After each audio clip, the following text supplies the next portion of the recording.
Hello and welcome back. Today we're going to be doing next a reading for another querent who this time would like to know more of a, well, your question was more of a spiritual question, but I just had no time to possibly get that reading done before your retreat. There was no way. And seeing as the spiritual retreat that you wanted to ask about is quite past, I don't know how fruitful it would be to ask about that. So I thought I would instead, for you today, and also since you didn't really specify what kind of spread you would like, that you said I could pick. I don't know that the Celtic Cross is quite what I want to do for you today. I'm actually going to attempt to do a Tree of Life reading for you today instead, to try to give you a better sense of what's going on in your life spiritually right now. And maybe that will be helpful for you in a way that's a little bit better than were I to ask about a retreat that you went on 3 weeks ago or whatever, okay? So again, your significator, as always, is the Knight of Swords because you are a Gemini. And this is going to be really hard for me to fit all on this table here because a Tree of Life reading is quite big and I am using my large cards today. But if you bear with me, I'm sure I'll be able to make it work. So let's go ahead and start. I invoke thee, Ea, that thou wilt send Heru, the great angel, who art set over the operations of this secret wisdom, that he may lay his hands invisibly upon these consecrated cards of art, and that thereby we may obtain true knowledge of hidden things, to the glory of thine ineffable name. Amen.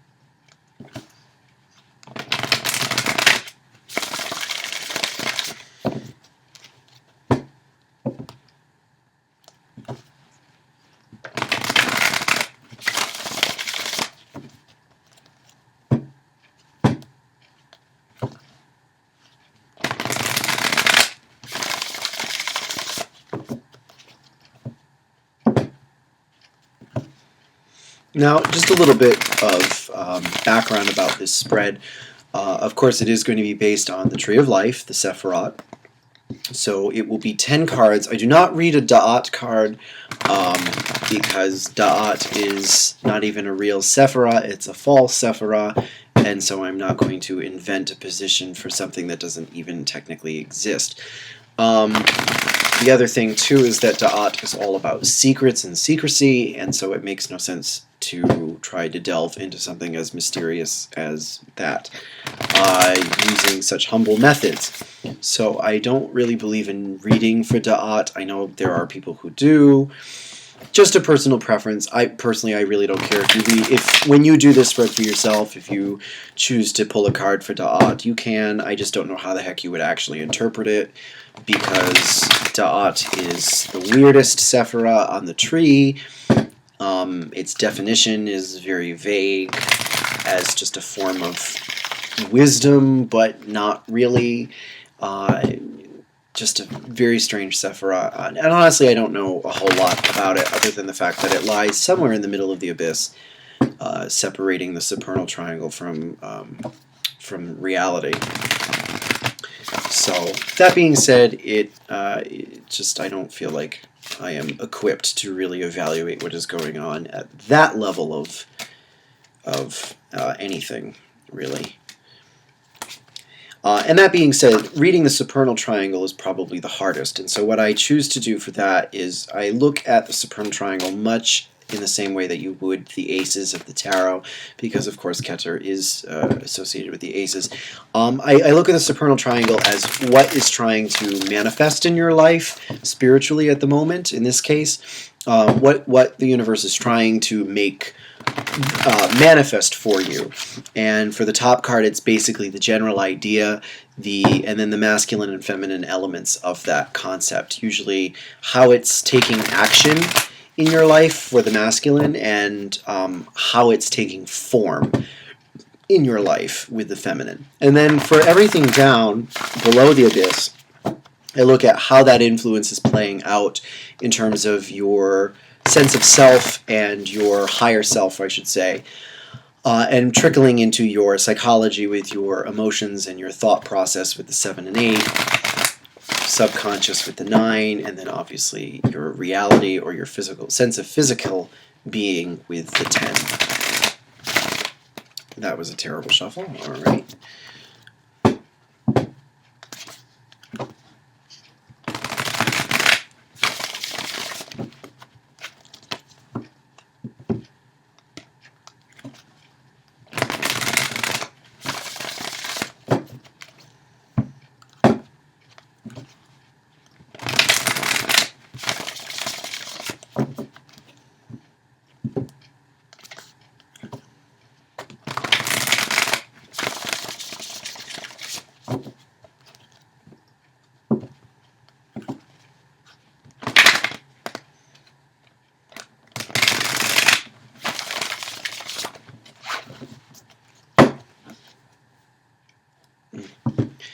Not quite right.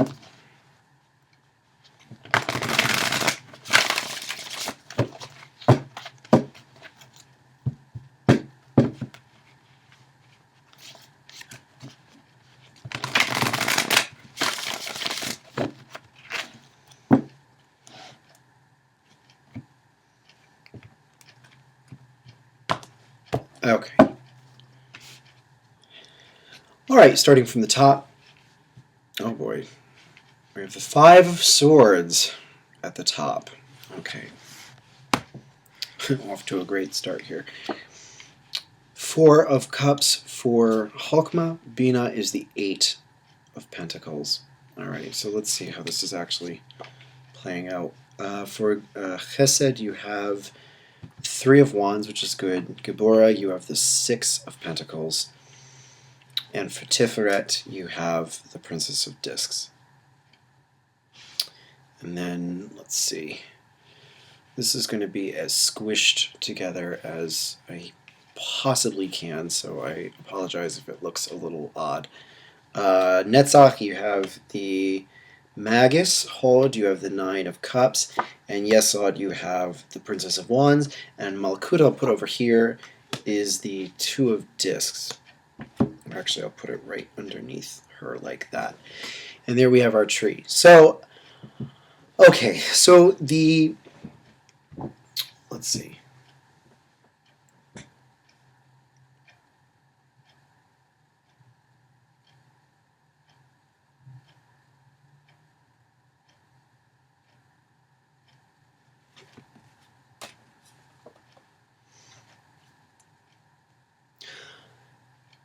Well, okay, there is the potential here. It doesn't say that it is certainly happening, but it does say that there is the potential for there to be a hindrance to your spiritual development.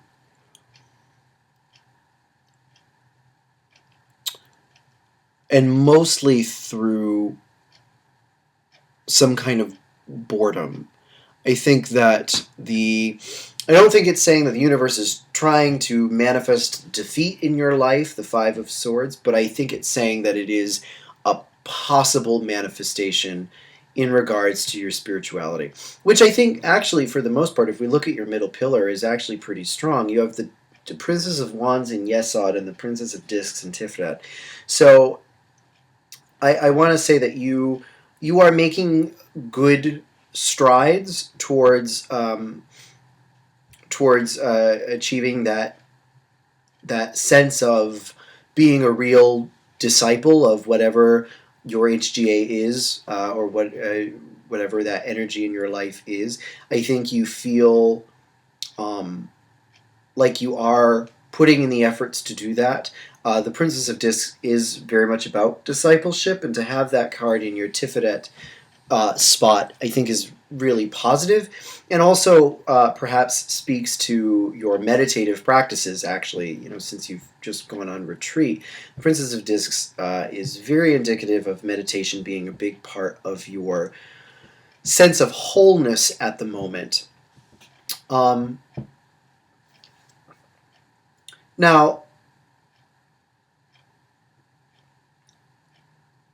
yeah, I think for the most part this is all pretty good. You have for chesed, for mercy, or for how the HGA um, is giving technically I suppose giving good things in your life for lack of a more scientific term.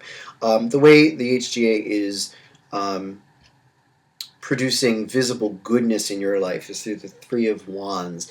So it's saying that this Princess of Discs, this meditative path, is a good path for you to be taking, that the success you've been finding with that is kind of like a reward.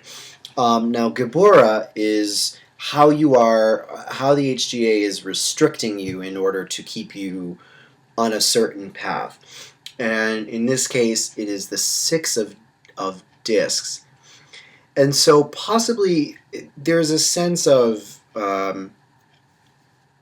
trading and exchange there.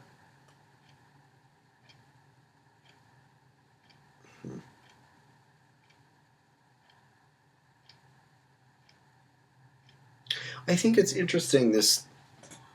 Oh, Jesus, I hate the phone. It isn't even anyone. You have 3 Earth cards here coming from Bina.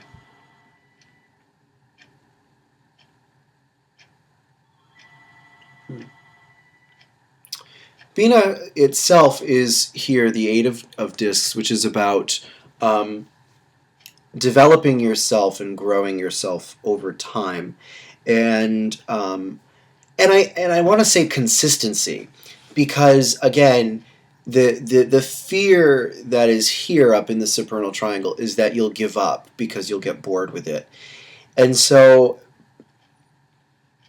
I feel like it's trying to keep you motivated as much as possible by showing you that that meditation for you has been successful. But the six of discs is funny to me in Gabora. But it just, I think it's more indicative of the fact that you've had physical success with meditation and that sort of thing. That the energy you've devoted there has been productive and has been really good, and has had good results, and has you feel some level of accomplishment with the meditation practices that you've been going through, or that you've been doing rather. And you definitely feel that you have a knack for it. You have the Magus and Netzach. So emotionally, you are connected to this idea of skill and ability and know-how. And also willpower and mental control. So I feel like there's an idea here of you, through meditation, feeling like you have better control over your emotional side, and are able to channel that energy productively as you meditate.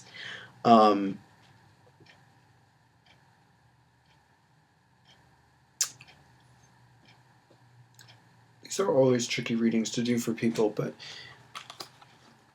I am a little concerned by the Two of Swords and the Five of Cups on the bottom of your deck, because I think that they're connected to that Five of Swords bit at the top. There is something that is still not quite clicking, though, for you. As well as it's going, there's something that you still are not quite meeting up with, and it's possibly frustrating you. And I think that it's important for you to just keep going. That's the overwhelming message here, is that even though there's that potential for you to get bored and stop or not feel like it's doing anything for you anymore, it's more important that you allow this course to complete itself.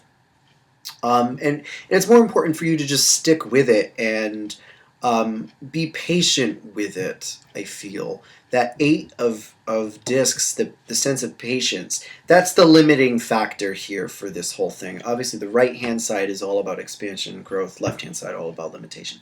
So there's all this energy of, what's the word I want here? I like that there's a lot of fertile energy between the Magus and the Three of Wands here for your Pillar of Mercy.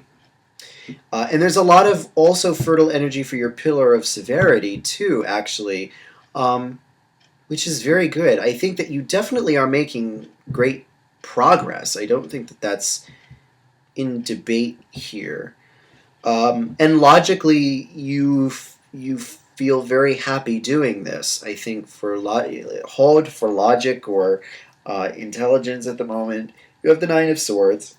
Excuse me, the Nine of Cups, God forbid, not the Nine of Swords. The Nine of Cups, which is, of course, all about feeling very fulfilled and happy and content and feeling like this is definitely something that you're meant to do. And it is also energizing your... energizing and kind of elevating your lower energies, whatever sort of subconscious energies you may be dealing with or thinking about. For the most part, I feel like you're energizing those things and are using them more productively. But there's this overall kind of this wishy-washiness that I'm getting, and it's from the two of I can't talk. The Two of Discs and the Two of Swords on the bottom of your deck.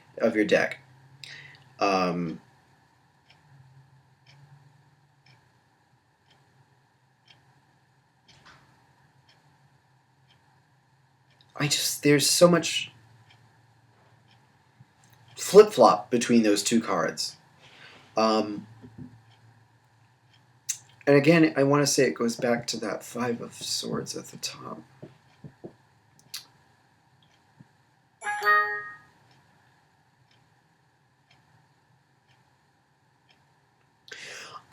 I think the Two of Discs is mostly saying, and I think it's mostly just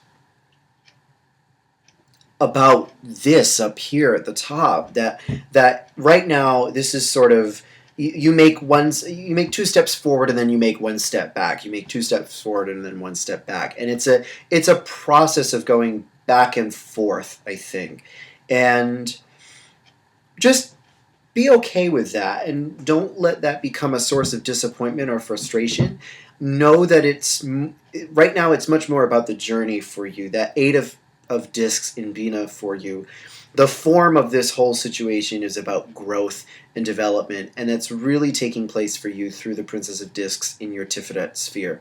And everything around Tiferet is really positive. So I think that you're doing the best that you can to counteract whatever negative energy may be coming from a sense of possible boredom or a sense of possible defeat or anything like that. I think that you're doing the right thing, and I think it's just important for you to stick with it more than anything else, because this is clearly something that is working for you and doing good things for you on a number of different levels. And that's sort of it. There's not a whole lot else I can say. So what I'm going to do, since that is a little vague, I'm going to pull the Princess of Discs out. Actually, and use that as a significator now. And I'm going to do a quick little 3-card thing. For this, we're going to ask basically just for 3 pieces of advice about your spiritual life right now, based on the benevolent influence, it would seem, of the Princess of Discs or whatever meditative practices you are doing in your life right now.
I'm so glad that my little quiet, reflective environment has been completely ruined. All right, well, sorry about that. Anywho, so your 3 cards for advice are the 6 of discs, the Knight of Swords, and the 7 of discs. So again, there is and the Priestess on the bottom. Okay, the idea is definitely that you need to not give up. Just keep going with it. Keep going with the meditation. Keep going with whatever physical practices you are doing right now. Because whatever you put into it is going to be what you get out of it. And again, that's the limiting factor here. Whatever you put in is what you're going to get out. I think that's what it meant by having the 6 of discs in the position of Gibora, that it's only going to give you whatever you put in. And it's important for you to kind of trudge through it, as especially, and this is what they all say, all the teachers of yoga and all that say, that you just got to get through it and keep going with it. And I think it's the same thing with you. I don't know if the meditation thing is something that you only do on retreats or something. It seems to me that it's something that you're trying to incorporate more, or that you do on a daily basis or something like that. But it just definitely says to keep going in that direction and to not necessarily give up. That it's important for you to remain focused on it. And just focus on the process. Don't focus so much also on a specific goal, which I think you don't do, which is good, based on what you said in your email about not really having any expectations about the retreat. Just keep focused on the actual journey, which I think you'll be more than capable of doing. And that's really about it. So I hope that you found this helpful or interesting at all. I'm not sure how well it turned out, but please let me know what you think. And if there's anything else I can do for you or answer for you, just let me know, and I will be happy to do what I can. So thank you very much again, and I wish you the best of luck with your endeavors. Thank you. Always a pleasure reading for you. Bye-bye now. Happy New Year.